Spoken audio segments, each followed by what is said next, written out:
إن الحمد لله نحمده ونستعينه ونستغفره ونعوذ بالله من شرور أنفسنا ومن سيئات أعمالنا ونشهد أن لا إله إلا الله وحده لا شريك له أي فلم تجد له وليا مرشدا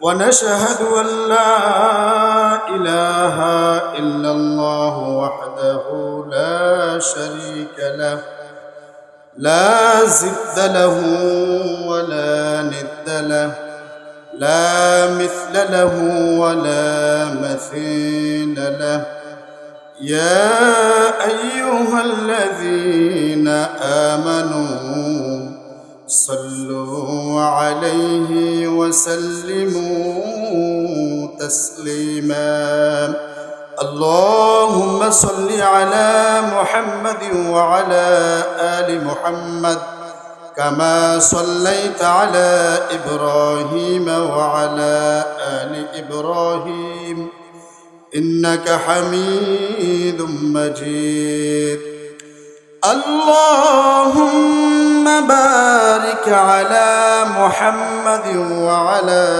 آل محمد كما باركت على إبراهيم وعلى آل إبراهيم إنك حميد مجيد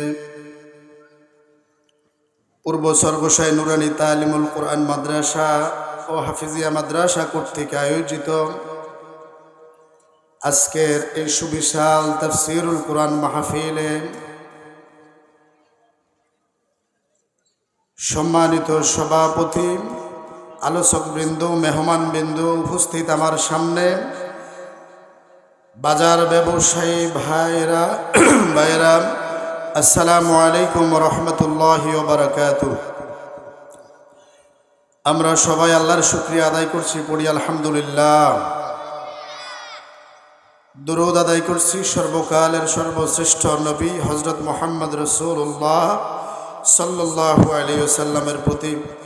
সম্মানিত হাজিরিন, আমরা আশেপাশে যারা আছি,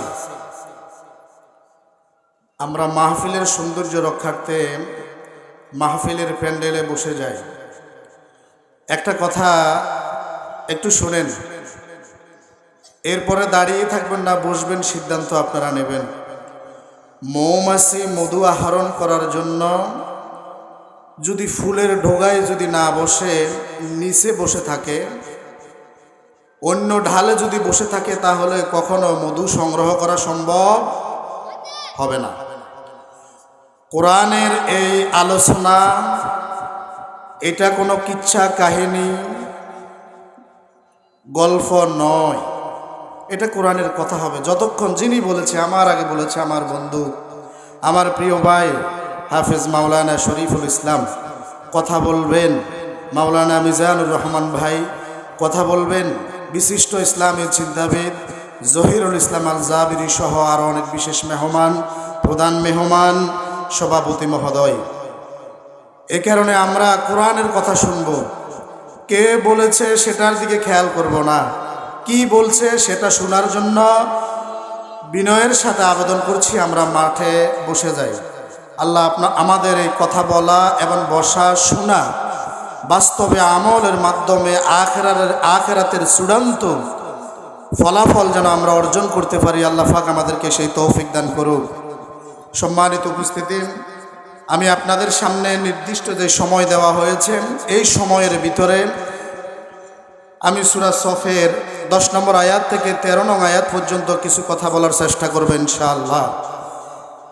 আমরা আল্লাহর কাছে দোয়া চাচ্ছি, রব্বে কারীম এই আয়াতগুলোর সঠিক কথা বলার এবং শোনার, বাস্তবে মানার তৌফিক এবং শক্তি দান করুক। সম্মানিত উপস্থিতি, রব্বুল আলামিনের এই যে মহাগ্রন্থ আল কোরআন, মহাগ্রন্থ যে আল কোরআন, এই কোরআনের ভিতরে 6236টি আয়াত রয়েছে বিশুদ্ধ বর্ণনায়। এই বর্ণনার ভিতরে কোনো একটি আয়াত অশুদ্ধ, ভুলের সন্দেহ আছে, এমন কোনো কিছু আছে? নাই। যালিকাল কিতাবু লা রাইবা ফীহ, আল্লাহ পাক বলছেন, চ্যালেঞ্জ করছেন, এটা সেই কিতাব যে কিতাবের ভিতরে কোনো ভুল নাই, ভুলের সংশয় নাই। আমরা এমন এক কিতাবের কথা শুনবো ইনশাআল্লাহ। আল্লাহ আমাদেরকে বসার এবং শোনার তৌফিক দান করুক।